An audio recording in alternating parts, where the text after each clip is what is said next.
What made Allied powers dissatisfied with the Treaty of Versailles? Imagine trying to settle a huge argument after a long, exhausting fight. That's what the Allies faced after World War I, and the treaty they created was like a fragile truce. But not everyone was happy with it. The main reason is that the Allies had different ideas about how harsh or lenient the punishment for Germany should be. France wanted to make Germany pay a heavy price so it could never threaten France again. They demanded big reparations, strict limits on Germany's military, and lost territory to weaken Germany. Britain, however, saw Germany as a key trading partner and a buffer against communism from Russia. They preferred a softer approach that would let Germany rebuild and stabilize Europe. These conflicting views made the treaty a compromise that didn't fully satisfy anyone. France thought the treaty was too easy on Germany. They believed the restrictions on Germany's military were not strict enough, and that the territorial losses were too small.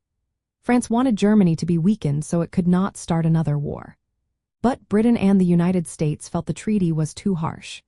They were worried that demanding too much from Germany, especially with the war guilt clause that blamed Germany for the entire war, would cause resentment. This resentment could lead to future conflicts, which they wanted to avoid. The treaty also had vague and rushed terms. It was made quickly under pressure, which caused disagreements about what exactly was agreed upon. The war guilt clause, which blamed Germany for starting the war, made Germans angry and nationalistic.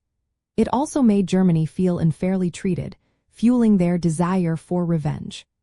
The reparations demanded from Germany were enormous and would have crippled their economy, but enforcement was inconsistent.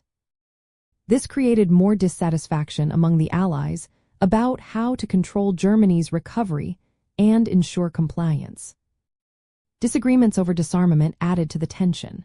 France wanted very strict limits on Germany's military to prevent future attacks.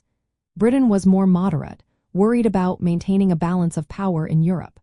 The treaty also didn't address the security needs of the new countries created after the war, which added to the dissatisfaction. Without a clear plan for Europe's future, the treaty was seen as a flawed compromise that didn't bring lasting peace. It was too harsh for some and too lenient for others, leaving Europe unstable and vulnerable to future conflicts.